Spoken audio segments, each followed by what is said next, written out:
بسم الله الرحمن الرحيم. الرحمن علم القرآن.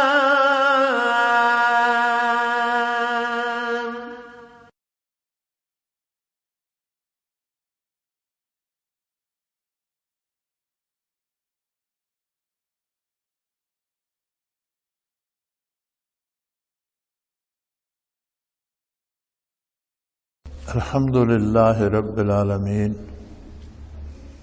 والصلاة والسلام على حبيبه محمد وآله وصحبه أجمعين. أعوذ بالله من الشيطان الرجيم. بسم الله الرحمن الرحيم.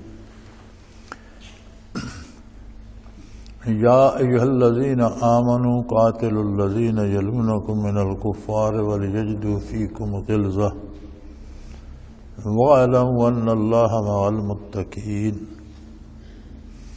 وَإِذَا مَا أُنْزِلَتْ سُورَةٌ فَمِنْهُمْ مَنْ يَقُولُ أَيُّكُمْ زَادَتْهُ هَٰذِهِ إِيمَانًا فَأَمَّا الَّذِينَ آمَنُوا فَزَادَتْهُمْ إِيمَانًا وَهُمْ يَسْتَبْشِرُونَ وَأَمَّا الَّذِينَ فِي قُلُوبِهِمْ مَرَضٌ فَزَادَتْهُمْ رِجْسًا إِلَىٰ رِجْسِهِمْ وَمَاتُوا وَهُمْ كَافِرُونَ. أَوَلَا يَرَوْنَ أَنَّهُمْ يُفْتَنُونَ فِي كُلِّ عَامٍ مَرَّةً أَوْ مَرَّتَيْنِ ثُمَّ لَا يَتُوبُونَ وَلَا هُمْ يَذَّكَّرُونَ. وَإِذَا مَا أُنْزِلَتْ سُورَةٌ نَظَرَ بَعْضُهُمْ إِلَىٰ بَعْضٍ هَلْ يَرَاكُمْ مِنْ أَحَدٍ ثُمَّ انصَرَفُوا صَرَفَ اللَّهُ قُلُوبَهُمْ بِأَنَّهُمْ قَوْمٌ لَا يَفْقَهُونَ.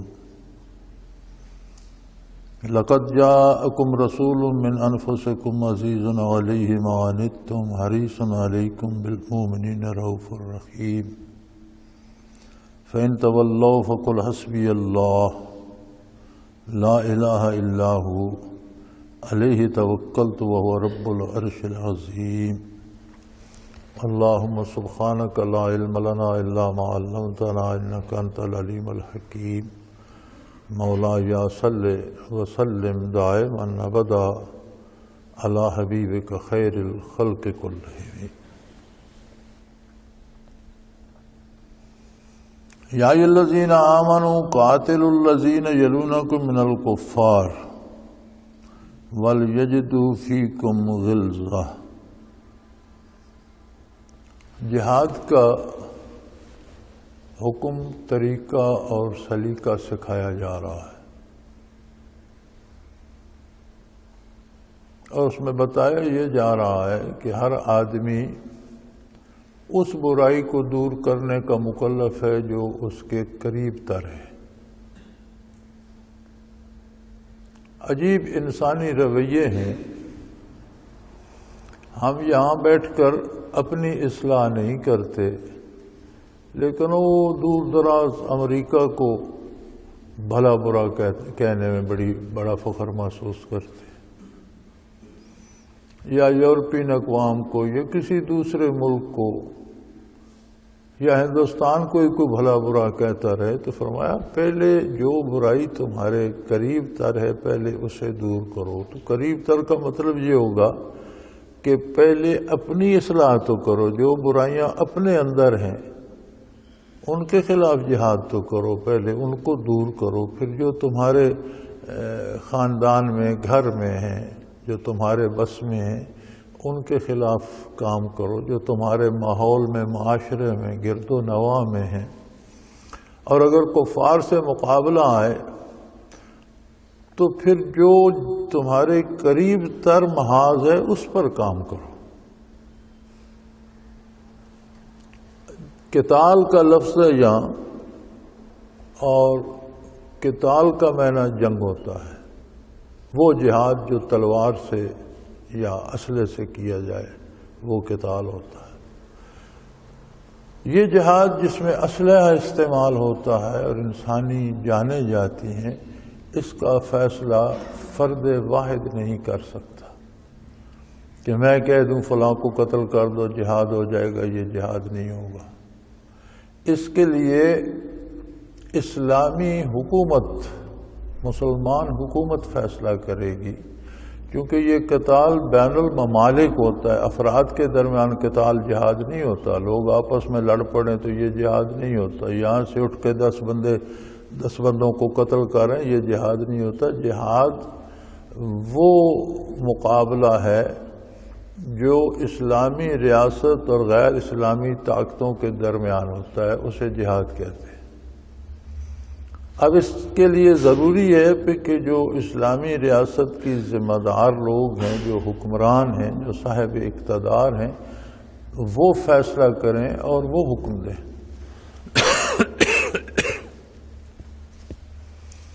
تو کسی فرد کی ذاتی رائے سے کوئی فیصلہ کرتے کہ فلاں واجب القتل ہے، اسے جا کر قتل کرو، تو یہ جہاد نہیں ہے. یہ جو آج کل ہو رہا ہے کہ جس کا جی چاہتا ہے، جسے جی چاہتا ہے قتل کر دیتا ہے. یہ سنی آپ مولوی ہے، اسے گولی مار دو، یہ شیعہ وکیل ہے، اسے گولی مار دو، یہ فلاں ہے، یہ فلاں ہے. اس طرح یہ جہاد نہیں ہے، یہ فساد ہے. لوگوں کو اپنے عقائد رکھنے کا حق حاصل ہے اور اس کا حساب لینا یہ اللہ کریم کا کام ہے. کوئی بندہ کسی دوسرے بندے کا حساب نہیں لے سکتا. اللہ کریم نے 2 چیزوں کو ذاتی معاملہ فرد کا قرار دیا ہے، اور وہ معاملہ اس کا اللہ کے ساتھ ہے، کسی بندے کا اس میں کوئی دخل نہیں. ایک عقیدہ اور ایمان، یہ بندے اور رب کے درمیان ہے. کوئی کسی پر زبردستی کوئی عقیدہ مسلط نہیں کر سکتا. یہ اس کا ذاتی حق ہے جو عقیدہ وہ رکھے. دوسرے زندگی، جو زندگی دے نہیں سکتا اسے کسی کی زندگی چھیننے کا بھی حق نہیں ہے. ہاں اللہ حکم دے کسی کے قتل کا تو وہ زندگی دے بھی سکتا ہے، اس کی اپنی امانت ہے، وہ لے بھی سکتا ہے. تو یہ اپنی رائے، اپنی مرضی سے لوگوں کو قتل کرنا یہ جہاد نہیں ہے. جہاد وہ ہوگا جو ریاست اسلامی فیصلہ کرے گی اور اسلامی اور غیر اسلامی طاقتوں کے درمیان ہوگا. اس میں فرمایا کہ یہ ضروری نہیں کہ آپ یہاں سے جھولا باندھ کر نکل پڑیں اور امریکہ جا کر جہاد شروع کر دیں. نہیں، جو آپ کے قریب ترین محاذ ہے وہ آپ کی ذمہ داری ہے. قاتل الذین یلونکم من الکفار، جو کافر تمہارے قریب تر ہیں ان سے جو جہاد ہو رہا ہے اس میں شرکت اختیار کرو. وَلْيَجِدُوا فِيكُمْ غِلْظَةً، اور اصل بات یہ ہے کہ کافروں کے لیے تمہیں سخت ہونا چاہیے. مومنوں کے لیے جتنے نرم دل ہوگے، نرم خو ہوگے، جتنی ایمانداروں کے لیے محبت ہوگی، اتنی غیر مومن کے لیے تم میں سختی ہونی. سختی سے مراد یہ نہیں ہے کہ آپ ان کا ناطقہ بند کر دیں اور انہیں جینے نہ دیں. نہیں، معاملات کافروں سے بھی ہو سکتے ہیں، تجارت کافروں سے بھی ہو سکتی ہے.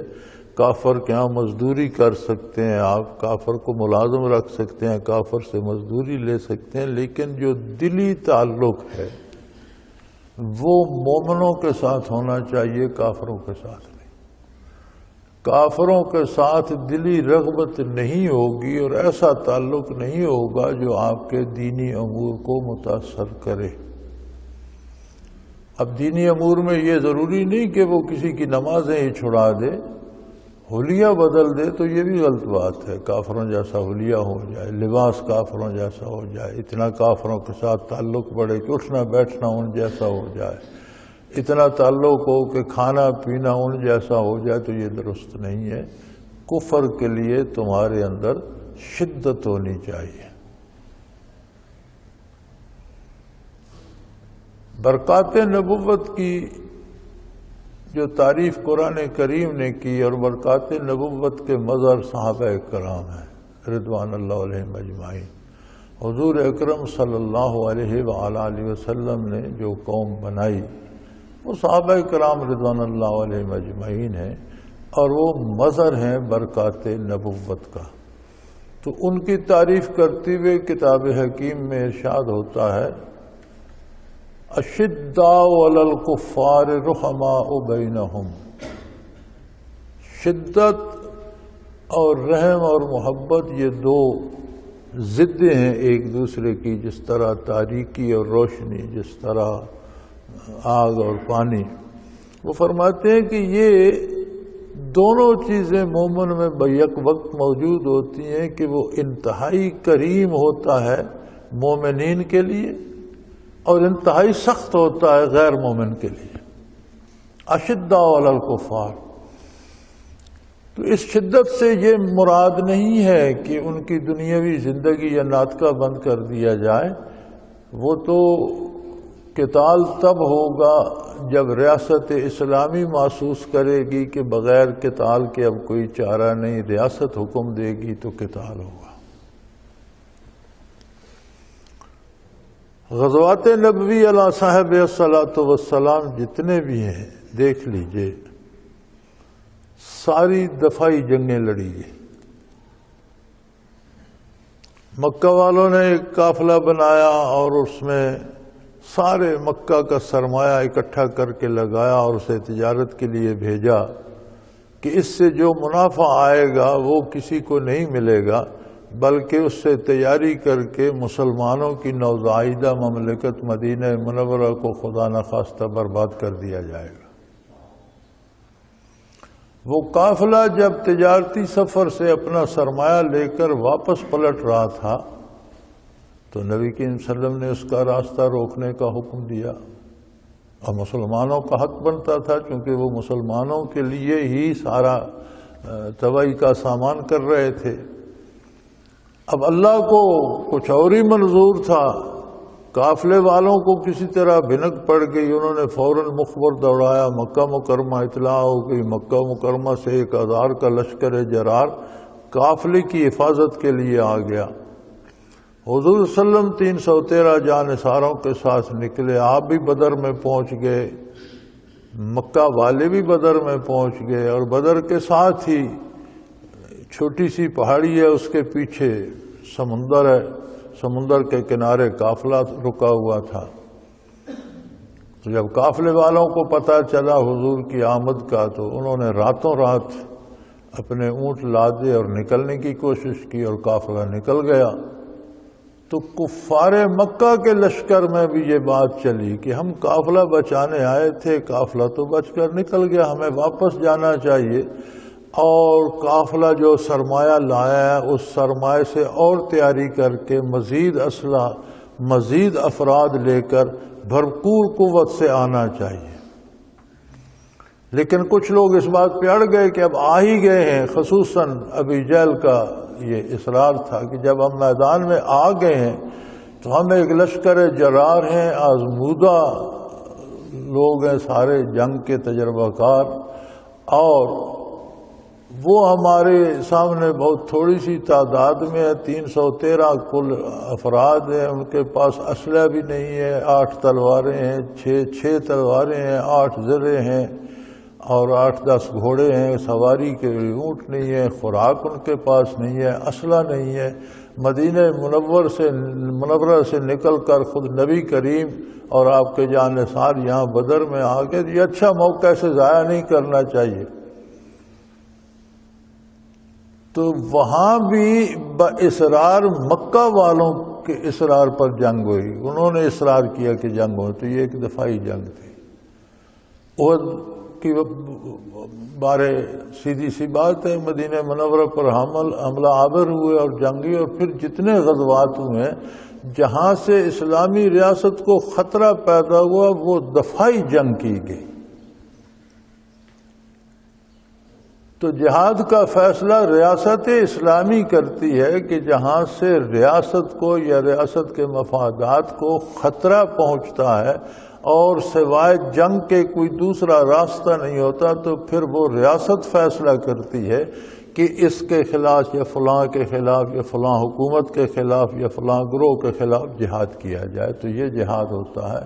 ہر کوئی اپنے گھر میں بیٹھ کر دوسرے کو کافر قرار دے کر قتل کرنا شروع کر دے، یہ جہاد نہیں ہے۔ جس طرح ہمارے ملک میں افراتفری بنی ہے، جس کا جی چاہتا ہے، جس کو جی چاہتا ہے گولی مار دیتا ہے اور سمجھتا ہے میں مجاہد ہوں، یا بارود باندھ کے خود کو بھی تباہ کر دیتا ہے اور بندے بھی 50 60 70 بندے اڑا کے رکھ دیتا ہے اس امید پر کہ میں جنت جا رہا ہوں. یہ خودکشی ہے اور ان قتلوں کا الزام اس پر مزید ہے. ہاں جہاد کا سلیقہ یہ بتایا کہ یہ بھی درست نہیں ہے کہ آپ یہاں سے نکل کر کہیں دوسرے ملک میں جا کر جی میں جہاد کر رہا ہوں. نہیں، تمہارے ذمے سب سے پہلے اس سرزمین کی حفاظت ہے جس میں تم بستے ہو، ان شہروں کی حفاظت ہے جن میں تم رہتے ہو. ان کو خطرہ درپیش ہو تو پہلے وہاں مقابلہ کرو. اور اصل بات یہ ہے وَلْيَجِدُوا فِيكُمْ غِلْظَةً، اصل حقیقت یہ ہے کہ کافروں کو تم سے کسی نرمی کی امید نہیں ہونی چاہیے. اس کا مطلب یہ نہیں ہے کہ کافر بیمار ہے تو اس کی بیمار پرسی نہ کرو یا اسے دوا نہ دو یا اسے فی سبیل اللہ مدد نہ کرو یا کافر کا پانی بند کر دو، اس کے دکان سے سو. یہ نہیں، مطلب یہ ہے کہ دلی تعلق تمہارا کافر کے ساتھ نہیں ہونا چاہیے، تمہارا دل ایمان والوں کے ساتھ ہونا چاہیے. معاملات دنیاوی جو ہیں وہ چلتے رہتے. اگر ریاست اسلامی میں کوئی کافر رہتا ہے تو اس کی جان مال آبرو کا تحفظ ریاست اسلامی کی اور مسلمانوں کی ذمہ داری ہے. ریاست اسلامی پہ حملہ ہوتا ہے تو کافر جزیہ یعنی ٹیکس دیتا ہے. لڑائی لڑنا کافر کا کام نہیں ہے، دفاع کرنا خود مسلمانوں کا کام ہے. جہاد مسلمان کریں گے، کافر کا تحفظ بھی ان کی ذمہ داری ہے. لیکن قلبی تعلق جو ہوتا ہے، علامہ ابن خلدون اپنے مقدمے میں لکھتے ہیں کہ ان چیزوں کا بہت بڑا اثر ہوتا ہے میل جول کا، بلکہ وہ بڑی بڑی عجیب باتیں اس میں لکھتے ہیں. وہ فرماتے ہیں کہ اگر آپ کسی مرغی کو کھانے میں دانہ پانی جو اسے دیتے ہیں اس کی غذا میں اونٹ کا گوشت ملا دیں اور تھوڑا تھوڑا اونٹ کا گوشت کھا تو آپ دیکھیں گے اس کا انڈا 1.5 گنا بڑا ہو جائے گا. وہ جو اس گوشت کی تاثیر ہے اس سے اس کے انڈے کا سائز بڑا ہو جائے گا. وہ فرماتے ہیں لوگ بھی جب ایک دوسرے سے ملتے ہیں تو جو غالب تاثرات جس کے ہوتے ہیں، جسے آپ انگریزی میں ڈومینیٹنگ پرسنالٹی کہتے ہیں، جس کی پرسنالٹی ڈومینیٹنگ ہوگی دوسرا اس کا اثر لے جائے گا. اور اس کا نتیجہ پہلا علامہ ابن خلدون فرماتے ہیں یہ ہوتا ہے کہ اسے اس کی رسومات عزیز ہو جائیں گی. وہ اس جیسا لباس پہننا چاہے گا، اس جیسی شکل بنانا چاہے گا، اس جیسی ٹائی باندھنا چاہے گا، اس جیسے جوتے اس جیسے پہننا چاہے گا. کھانے پینے کی عادات چونکہ اس میں وہ خود کو مغلوب، اس کو غالب سمجھتا ہے تو اس جیسا بننے کی کوشش کرے گا. انگریز چلا گیا لیکن ہم ابھی تک انگریزی تہذیب کے اثر سے نکل نہیں سکے. آپ دیکھ لیں ہمارا کیا حال ہے. ہم بالکل وجود ہمارے دیسی ہیں لیکن لباس، میک اپ، عادات وہ ساری، بلکہ ہم انگریزوں سے زیادہ منہ ٹیڑھا کر کے انگریزی بولنے کے عادی ہیں. زبانیں جاننا اچھی بات ہے لیکن کسی زبان کا غلام ہو جانا صحیح نہیں ہے. قرآن کریم کے ارشاد کا مفہوم یہ ہے کہ کفر کے لیے کفر کی کوئی چیز تمہارا دل قبول نہ کرے، نہ ان کا عقیدہ قبول کرے، نہ ان کا عمل قبول کرے، نہ ان کے رسومات قبول کرے، نہ ان کے رواجات قبول کرے، نہ ان کا لباس قبول کرے، نہ ان کا حلیہ قبول کرے.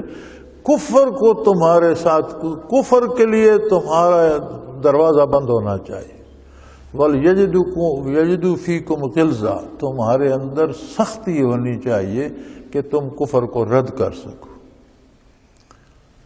اور ایک بات جان لو، وَاعْلَمُوا أَنَّ اللَّهَ مَعَ الْمُتَّقِينَ، اللہ کی معیت ان لوگوں کو نصیب ہوتی ہے جو اللہ کی خلوص دل سے فرما برداری کرتے ہیں، جو متقی ہوتے ہیں.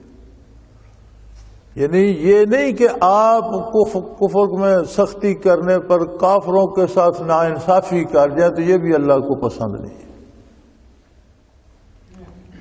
مومنوں کے حقوق کا لحاظ رکھیں گے تو کافر کے بھی حقوق کا لحاظ رکھیں گے۔ سختی یہ ہوگی کہ آپ کفر کی کوئی ادا قبول نہ کریں اور اسے رد کر دیں۔ سختی سے یہ مراد نہیں ہے کہ جہاں کوئی کافر بیٹھا ہے ہم اس ڈنڈے لے کر اس کو پیٹنا شروع کر دیں یا اسے گولی مار دیں یا اس کا گھر لوٹ لیں یا اس کی عزت لوٹ لیں یا اس کی زمین چھین لیں یا اس کا کاروبار چھین لیں، نہیں۔ سختی ہونی چاہیے تمہارے اندر، وَلْيَجِدُوا فِيكُمْ، تمہارے اندر سختی ہو کہ کوئی چیز کفر کی تمہارے دل میں نہ آئے، قبول نہ کرو، اسے احترام نہ دو، اسے سر پہ نہ چڑھاؤ۔ تم مسلمان رہو، کافر کافر رہے، لیکن جو تمہارا اس کے ساتھ تعلق ہے وہ حدود الہی کے اندر ہونا چاہیے۔ اور یاد رکھو اللہ کریم کی معیت بہت بڑی نعمت دنیا و آخرت میں معیت باری ہے۔ دنیا میں بھی اللہ کی معیت سے ہی سارے کام سنورتے ہیں، ایمان بھی باقی رہتا ہے، توفیق عمل بھی ہوتی ہے، درد دل بھی پیدا ہوتا ہے، جذب دروں بھی پیدا ہوتا ہے، خشوع و خضوع پیدا، یہ سب نعمتیں معیت باری کے ساتھ ہوتی ہیں۔ اور آخرت کی ساری نعمتیں بھی معیت باری سے متعلق ہیں، نجات بھی معیت باری سے ہوگی اور ساری نعمتیں بھی معیت باری سے۔ معیت باری متقیوں کے لیے ہے، پرہیزگاروں کے لیے ہے، یہ نہیں کہ کوئی ڈنڈا اٹھا کر ملک میں تباہی پھیلاتا پھرتا اور اسے معیت نصیب ہو جائے گی، ہرگز نہیں، بلکہ تقوی شرط ہے۔ مومن کے ساتھ تعلقات کے لیے بھی یہ تقوی شرط ہے اور کافر کے ساتھ تعلقات کے لیے بھی تقوی شرط ہے کہ حدود شرع سے متجاوز نہ ہو جاؤ، خواہ مخواہ اپنی نفرت کا شکار کسی کو نہ بنا لو، جو اس کے حقوق ہیں ان کی حفاظت کرنا پڑے گی۔ ہاں، معاشرت میں جو شرعن طریقے جائز ہیں انہیں اختیار کرنے کے باوجود تمہیں کفر اور کافر سے متاثر نہیں ہونا چاہیے، تمہارے دل مضبوط ہونے چاہیے اور تم پر ان کا پرتو نہیں پڑنا چاہیے۔ اور سارے معاملات میں مومن کے ساتھ تمہارے معاملات جو ہیں اور جو کافر کے ساتھ تمہارے معاملات، سب کو اللہ دیکھ رہا ہے، سب میں خلوص سے نیت سے اتباع پیغمبر صلی اللہ علیہ وسلم نصیب ہوگا، تب اللہ کا ساتھ تمہیں نصیب ہوگا، تب معیت باری نصیب ہوگی، تب اللہ کریم تمہاری حمایت کریں گے، تمہاری مدد فرمائیں گے، تمہارے ساتھ ہوں گے۔ معیت کا مطلب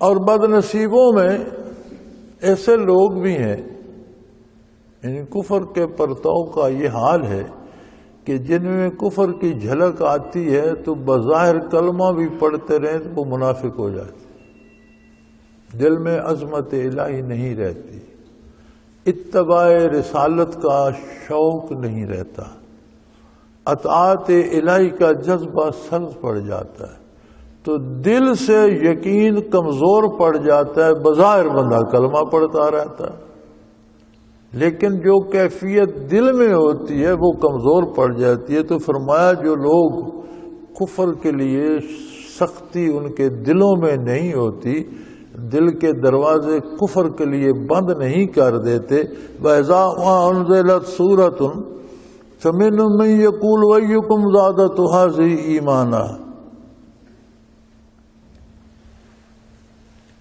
کہ جب قرآن کریم کی کچھ آیات نازل ہوتی ہیں، کوئی صورت نازل ہوتی ہے، کچھ احکام نازل ہوتے ہیں، تو پھر وہ لوگ جو اندر سے کفر سے متاثر ہوتے ہیں، باہر سے مسلمان کہلاتے ہیں، وہ پھر ایک دوسرے سے پوچھتے ہیں یا ایک دوسرے سے بات کرتے ہیں مذاق اڑاتے ہوئے، قرآن کا مذاق اڑاتے ہیں کہ بھئی یہ نئی صورت آ گئی، نئی آیات آ گئی، بھلا تم میں سے کس کس کا ایمان اس سے بڑا ہے؟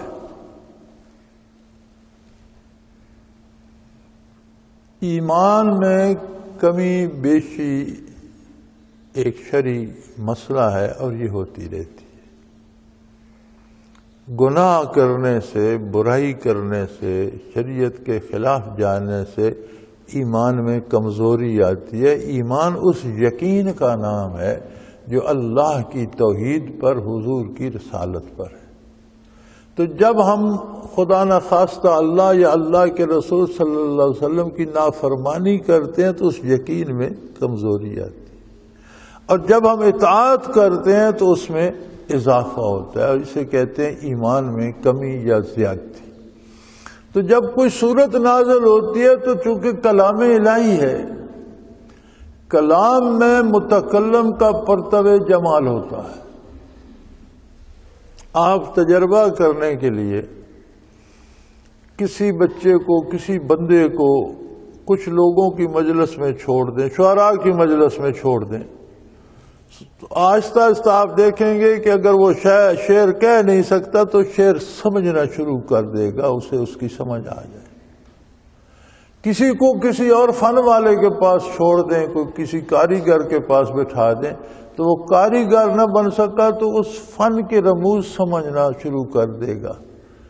کسی کو آپ بٹیر لڑانے والے کے پاس چھوڑ دیں، وہ سال دو سال ان کی مجلس میں رہے، تو وہ ایک دن آپ دیکھیں گے خود بھی بٹیر ہاتھ میں لیے پھرتا ہوگا۔ وہ ان کی مجلس، ان کی صحبت کا جو اثر ہے اس کے دل میں اس کی محبت پیدا کر دے۔ جس شعبے کے ساتھ، لوگوں کے ساتھ کسی کو چھوڑ دیں، ان کا اثر اس میں آ جاتا ہے۔ تو اگر کسی کو کلام باری نصیب ہو،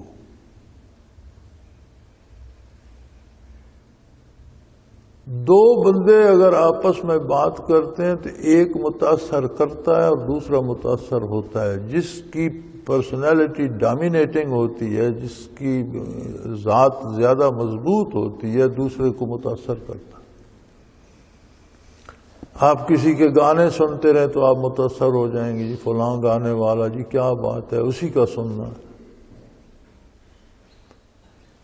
تو جب اللہ کا کلام ہو اور اس میں تجلیات باری معجزہ ہو اور اس کی ذات کا پرتو جمال ہو، تو مومن کے پاس جب وہ پہنچتا ہے تو اس کے نور ایمان میں تازگی، ترقی اور قوت پیدا ہوتی ہے۔ لیکن منافق پہ اثر نہیں ہوتا، بلکہ منافق پہ الٹا اثر ہوتا ہے، اور پھر وہ مذاق اڑاتے ہیں، کہتے ہیں ایوکم زادۃ ھذہ ایمانا، اپنے دوسرے منافق ساتھیوں کو کہتے ہیں ہاں بھئی نئی صورت آ گئی، نئی آیات آ، بھلا تم میں سے کس کس کا ایمان زیادہ ہوا ہے؟ اللہ کریم فرماتے ہیں فَأَمَّا الَّذِينَ آمَنُوا فَزَادَتْهُمْ إِيمَانًا وَهُمْ يَسْتَبْشِرُونَ۔ میاں جن کا ایمان کامل ہے اور جن کے دل کفر کے لیے سخت ہیں، اور جو کافرانہ رسومات اور کافرانہ نظریات کو دل میں نہیں آنے دیتے، اور جو خلوص دل سے میرے حبیب صلی اللہ علیہ وسلم کی پیروی کرتے ہیں، ان کے ایمان میں زیادتی ہوتی ہے، اور ایسی زیادتی ہوتی ہے ہم یستبشرون کہ ان کے چہروں سے نمایاں ہوتی ہے۔ ایمان کی زیادتی، ان کی خوشی ان کے چہروں پہ کھل اٹھتی ہے، اور ان کے چہروں سے پتہ لگتا ہے کہ اسے کوئی نعمت ملی ہے، یہ حشاش بشاش ہے، یہ خوش ہو رہا ہے، اس نے کوئی انعام جیتا ہے، اسے کوئی دولت ملی ہے، اسے کوئی نعمت نصیب ہوئی ہے۔ وَهُمْ يَسْتَبْشِرُونَ، اور وہ اس سے خوش ہو رہے ہوتے ہیں، یعنی ان کے چہرے کھل اٹھتے ہیں، ان کی آنکھوں میں نور آ جاتا ہے۔ تو قرآن کریم کا ایک ایک لفظ تجلیات باری کا حامل اور امین ہے۔ قرآن کریم کو دیکھنا بھی عبادت ہے، اور قرآن کریم کی تلاوت سمجھ کر کی جائے، معنی و مفاہیم کی سمجھ آئے تو مقصد حیات ہے، پھر اس پر توفیق عمل نصیب ہو تو کامیابی ہے۔ لیکن اگر معنی سمجھ نہیں بھی آتے تو پھر بھی تلاوت قرآن کریم اپنا اثر ایمان کی زیادتی میں چھوڑتی ہے۔ جسے معنی نہ بھی آتے ہوں وہ بھی تلاوت کرتا رہے تو اس کے ایمان و یقین میں زیادتی ہوتی ہے، اور اس کے چہرے پہ بشاشت اور اس کے دل کو خوشی نصیب ہوتی ہے۔ اللہ اللہ اللہ۔ جس دور میں آج ہم ہیں سارا دن لوگوں سے واسطہ رہتا ہے، کوئی آ رہا ہے کوئی جا رہا ہے. جس کی کہانی سنو وہی دکھوں سے بھرا پڑا. عجیب عجیب مسئلے ہیں لوگوں کے، عجیب عجیب پریشانیاں ہیں، اور جسے دیکھو وہ پریشانی کا شکار ہے. کچھ یہ بھی ہے کہ ہمارے پاس آتی ہیں جو پریشان ہوتے ہیں، جو پریشان نہیں ہوتے وہ آتے نہیں. لیکن ہم تو سارا دن مختلف عجیب و غریب پریشانیاں سنتے رہتے ہیں، اور مجھے حیرت ہوتی ہے کہ ان کے گھروں میں قرآن مجید موجود ہے. اللہ نے ان کو دل بھی دیا ہے، دماغ بھی دیا ہے. ان کے پاس ہر مشکل کی کنجی درود شریف موجود ہے. یہ صرف نبی کریم صلی اللہ علیہ وسلم پر درود ہی بھیجتے رہیں تو اس کی برکات سے بھی ان کی مشکلات حل ہو جائیں. یہ روزانہ تلاوت قرآن پاک کریں، یہ 5 وقت وضو کریں، پاک ہوں، لباس پاک کریں، اور اللہ کا سجدہ ادا کریں قبلہ رخ کر خلوص دل سے، تو کتنی مصیبتیں ان کی برکات سے زائل ہو جائیں، کتنی پریشانیاں جو دل میں ہیں وہ ٹھیک ہو جائیں اور دل مرمت ہو جائے. اور اگر کوئی صاحب حال ملے تو یہ اللہ اللہ کرے، ساری پریشانیوں کا مداوع ہو جائے. لیکن نہ جانے کیوں لوگوں کا مزاج میں نے یہ دیکھا، کہتے ہیں جی وہ مجھے بڑی پریشانی ہے، تب سے تو میری نماز بھی چھوٹ گئی ہے. یعنی میں اتنا بیمار ہوں کہ مجھ سے دوائی بھی چھوٹ گئی ہے. کمال ہے یار، یہ کیسی عجیب منطق ہے. کبھی آپ نے کسی بیمار سے یہ سنا کہ میں بہت بیمار ہوں اس لیے میں نے دوائی کھانا چھوڑ دی ہے؟ جب بہت بیمار ہو گیا تو دوائی کی خوراکیں بڑھائے گا. پہلے 1 خوراک لیتا تھا تو طبیب یا ڈاکٹر کہے گا اب تم 3 گولیاں لو، یا 3 دفعہ دن میں لو، یا 5 دفعہ دن میں لو. تو بھائی تمہیں مصیبت آ گئی ہے تو تم 5 نمازوں کی 6 کر لو، تہجد 7 پکی کر لو، 6 کی 8-10 کر لو یار. طلوع آفتاب کے اشراق کے نوافل پڑھ لو، پھر اس کے بعد 9-10 بجے پھر چاشت کے نوافل پڑھ لو، زوال آفتاب کے پڑھ لو. بڑھا دو تعداد نوافل کی. اللہ کی بارگاہ میں سجدہ ریز ہو جاؤ، اپنے دکھ وہاں بیان کرو کہ اللہ میں محتاج ہوں، میں کمزور ہوں، مجھے ان مصیبتوں سے بچا. اس طرف کوئی نہیں جاتا. اصل اس طرف جانے کے لیے پہلے اللہ کریم کو ماننا شرط ہے. ہم موروثی طور پر مانتے ہیں کہ مسلمانوں کے گھروں میں پیدا ہوئے، سن لیا اللہ ہے، اچھا چلو ٹھیک ہے اللہ ہے. اللہ پر اعتبار کرنے کو دل نہیں چاہتا. سفارشی آ جاتے ہیں نا، فلاں افسر کی طرح رکا لکھ دیں، فلاں ایم پی اے سے ٹیلی فون کر دیں، فلاں بندہ آپ کی بات مانتا ہے اسے کہہ دیں میرا کام. اگر اس سے یہ کہا جائے کہ میں تمہارے لیے دعا کروں گا تو وہ ناراض ہو کے چلا جاتا ہے کہ جی میرا تو انہوں نے ٹرخا دیا، میری بات نہیں. بندے کو کہو تو راضی ہو، کام نہ ہو تو بھی راضی ہوتے ہیں. جی انہوں نے تو کہہ دیا تھا نہ، نہیں ہوا تو ہماری قسمت. پھر قسمت پہ آ جاتے ہیں. یہ کہہ دو کہ میں اللہ سے دعا کروں گا تمہارا، کو کہتے ہیں یہ کوئی کام ہے. اس پہ ناراض ہو جاتے ہیں. یعنی لوگوں کو یہ یقین ہی نہیں آتا کہ اللہ کی بارگاہ میں عرض بھی کیا جا سکتا ہے اور اللہ کر بھی سکتا ہے. یہ نہیں. تو فرمایا قرآن کریم کو دیکھنے سے بھی ایمان میں زیادتی آتی ہے، تلاوت کرنے سے بھی ایمان میں زیادتی آتی ہے، اور سمجھنے سے بہت زیادہ آتی ہے، اور اس پر عمل کرنے سے نور علی نور ہو جاتا ہے. لیکن یہ زیادتی تب نصیب ہوتی ہے جب پہلے ایمان بھی ہو. فرمایا فَأَمَّا الَّذِينَ آمَنُوا فَزَادَتْهُمْ إِيمَانًا وَهُمْ يَسْتَبْشِرُونَ. جن کا ایمان مضبوط ہے، جن کا ایمان اور عقیدہ درست ہے، جن کو یقین محکم نصیب ہے، ان کو ان آیات اور صورتوں سے ایمان میں مزید زیادتی نصیب ہوتی ہے، اور اس کی چمک ان کے ہم یستبشرون، ان کے چہرے کھل اٹھتے ہیں، وہ خوش ہوتے ہیں، ان کے چہروں پہ چمک آ جاتی ہے. اسی دنیا میں سارے لوگ بستے ہیں یار.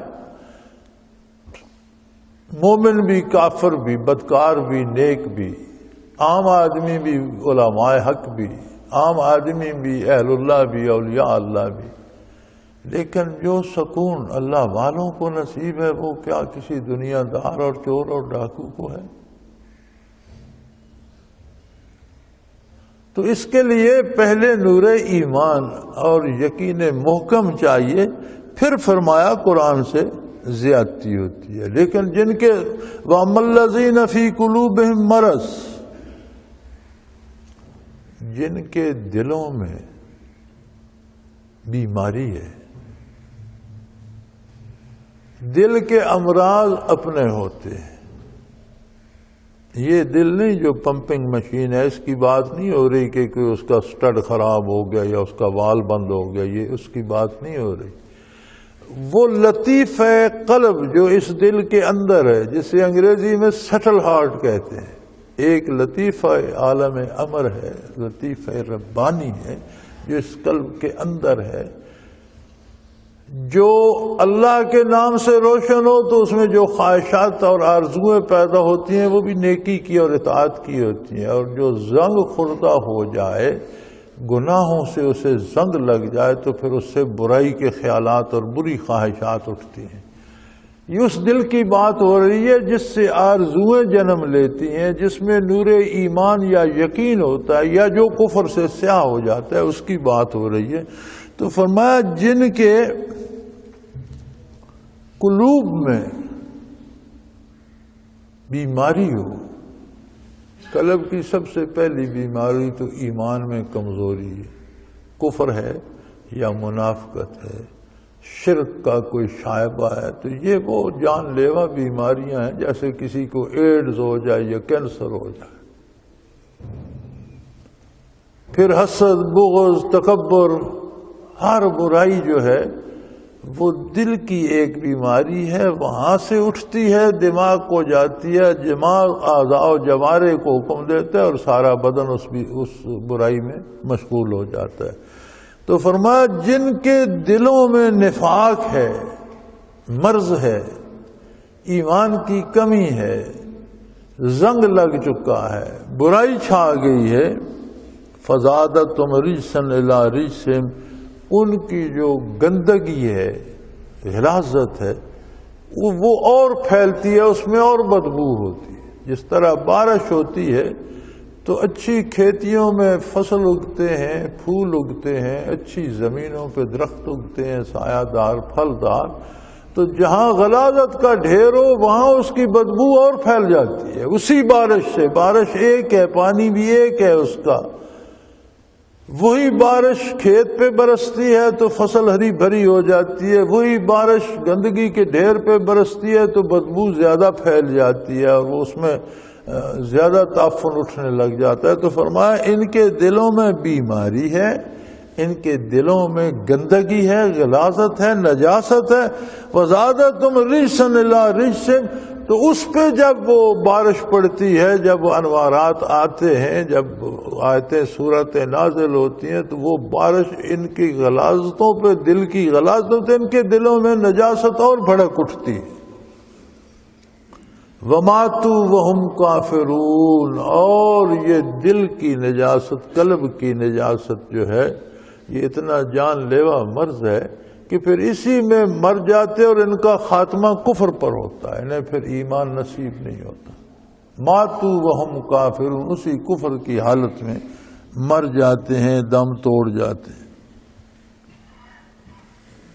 اور رحمت الہی بھی عجیب ہے۔ ہم ایک لفظ سے آشنا ہیں جسے اتفاق کہتے ہیں یا حادثہ کہہ دیتے، کسی بھی کام کو کیا یہ اتفاقاً ایسا ہو گیا یا یہ حادثہ ہو گیا، ایسے ٹکر لگ گئی، یہ ہو گیا، نہیں۔ اللہ کریم فرماتے ہیں کہ یہ جو منافقین ہیں اور جن کے دلوں میں رجس اور غلاظت بھری ہوئی ہے، اگر یہ بھی غور کریں تو ہم ان کی واپسی کے اسباب بھی پیدا کرتے رہتے ہیں۔ دیکھو اس کے کرم کی انتہا دیکھو، وہ کیسے کریم ہے کہ جو بھاگ رہے ہیں ان کی ذات سے فرمایا ان کے لیے ہم واپسی کے دروازے کھولتے رہتے ہیں۔ کس طرح سے؟ اولا یرون انہم یفتنون فی کل عام مرۃ او مرتین، یہ نہیں دیکھتے کہ ہر سال ان پر ایک بار یا دو بار سال میں کوئی ایسے حادثات گزرتے ہیں کہ یہ ڈر جائیں اور اللہ سے توبہ کریں۔ کبھی ان کی منافقت کا بھید کھول دیا جاتا ہے، کبھی یہ جہاد میں جانے سے پیچھے رہ جاتے ہیں اور اس پر ان کو ملامت ہوتی ہے، کبھی کوئی بیماری انہیں گھیر لیتی ہے اور اس سے پریشان ہو جاتے ہیں، کبھی کہیں کاروبار ڈوبنے لگ جاتے ہیں اور پریشان ہو جاتے ہیں۔ تو یہ پریشانیاں اللہ فرماتا ہے میں ان پر اس لیے بھیجتا ہوں کہ اگر یہ خیال کریں، سوچیں، غور کریں تو شاید توبہ کر لیں، میں ان کے لیے معافی کا دروازہ کھول دوں، یہ پریشانی بھی دور ہو جائے اور ان کے حالات بھی درست ہو جائے، ایمان بھی صحیح ہو جائے۔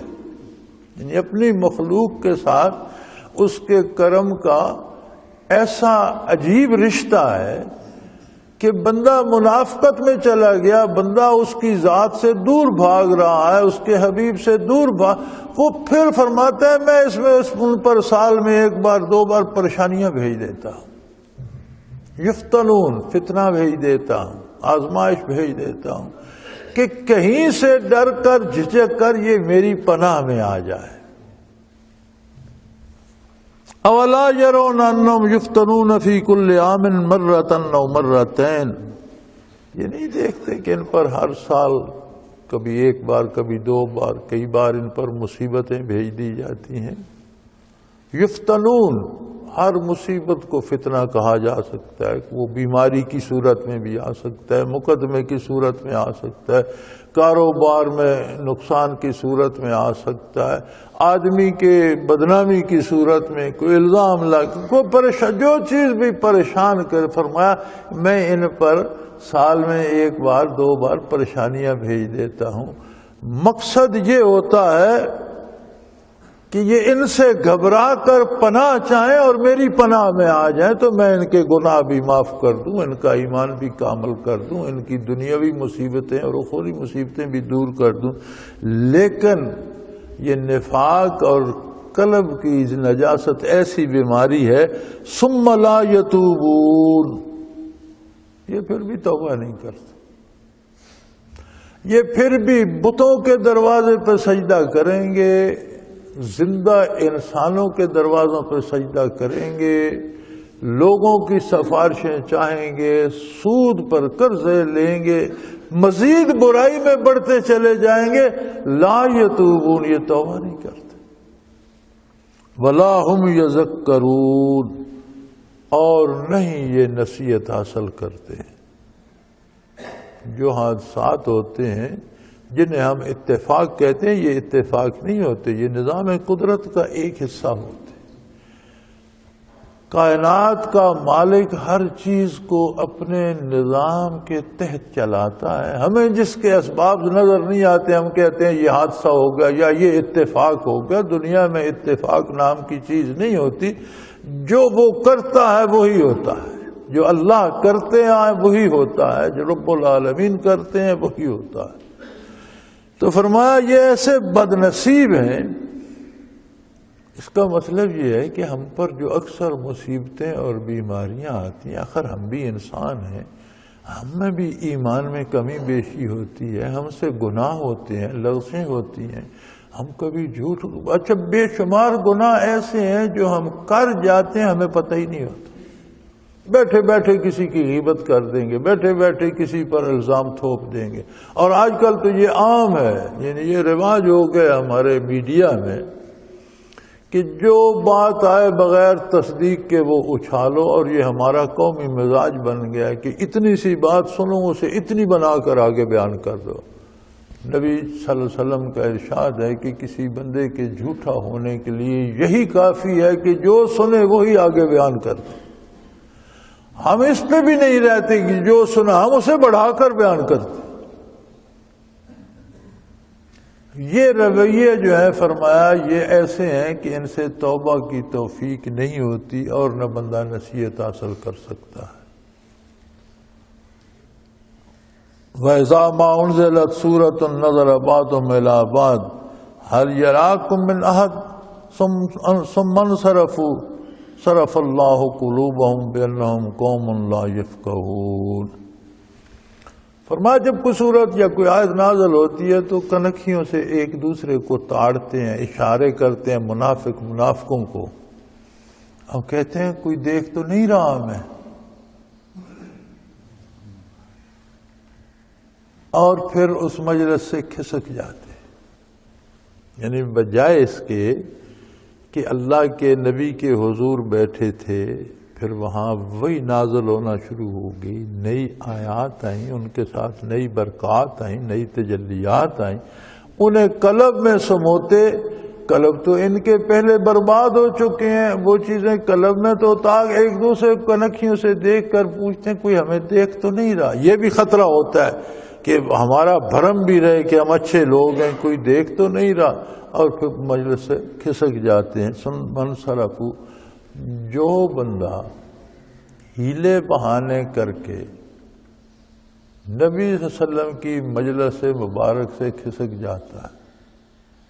اب قرآن کا نزول تو خاص ہوتا ہے لیکن حکم عام ہے اور قیامت تک ہے۔ تو نبی کریم جب دنیا میں جلوہ افروز تھے تو بات سمجھ میں آتی ہے صرف ان لوگوں کے جو مجلس عالی میں تھے، نہیں، تب بھی ساری دنیا کے لیے تھی، اور حضور اس عالم آب و گل سے پردہ فرما گئے تب بھی قیامت تک ساری دنیا کے لیے۔ تو پھر ہم تو حضور کی مجلس میں نہیں، ہم کیسے کھسکیں گے؟ میرے بھائی، ہم جب حضور کی بتائی ہوئی شریعت سے پہلو تہی کرتے ہیں تو ایسا ہی ہے جیسے حضور کی مجلس سے بندہ پیٹ پھیر جائے۔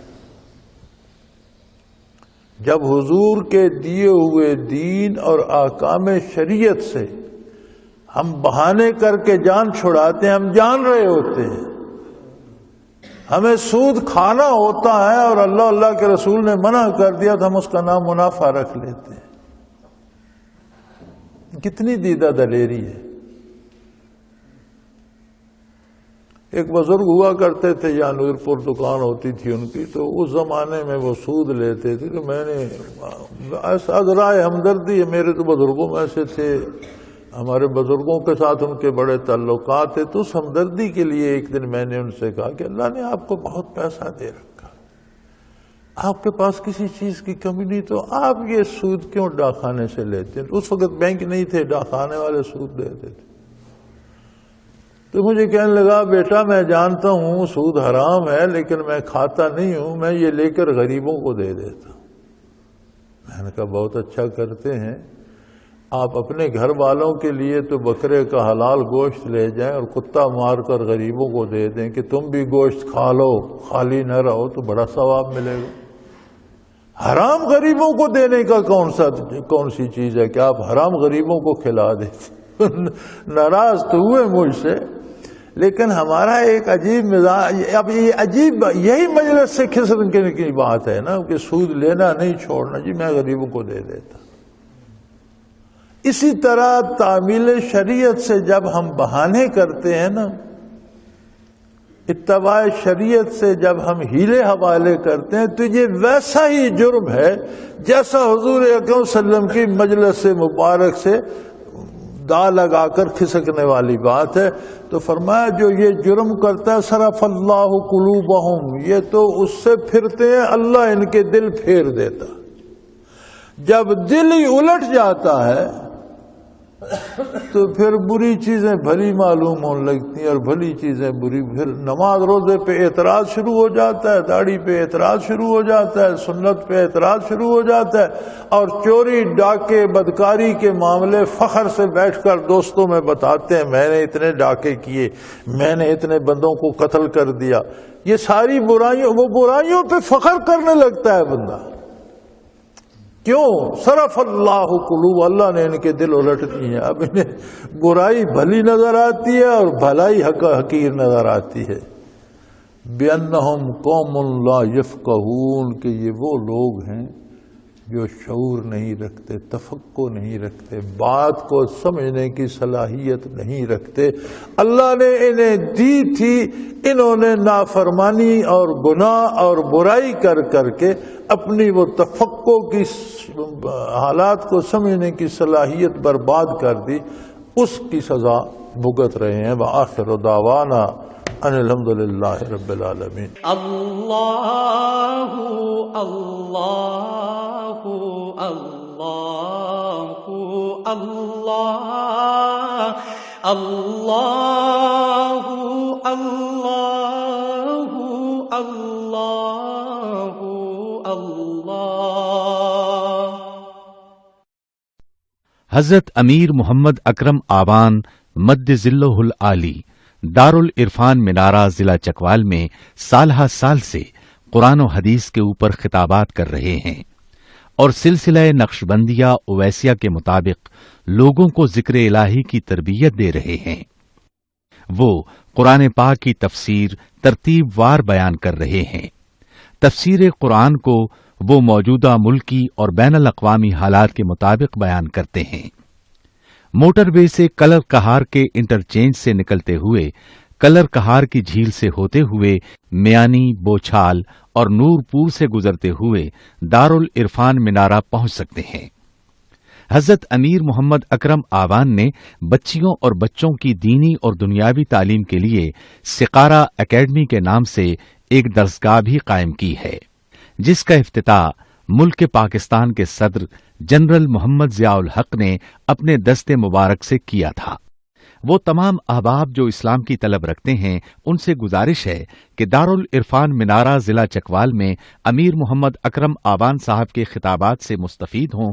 وہ ہر جمعے کو نماز سے پہلے بیان فرماتے ہیں۔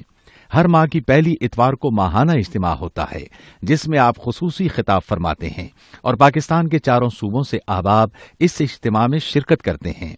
اس کے علاوہ یہاں سال میں 2 مرکزی اجتماعات بھی ہوتے ہیں، ایک رمضان المبارک میں اعتکاف کا اجتماع اور دوسرا جولائی اور اگست میں 40 دن کا اجتماع ہوتا ہے جس میں روحانی تربیت کی جاتی ہے۔ اپنا خون سیماب دے کر اتنا ہم کر جائیں گے، نام آقا کا چمن میں پھر رقم کر جائیں گے۔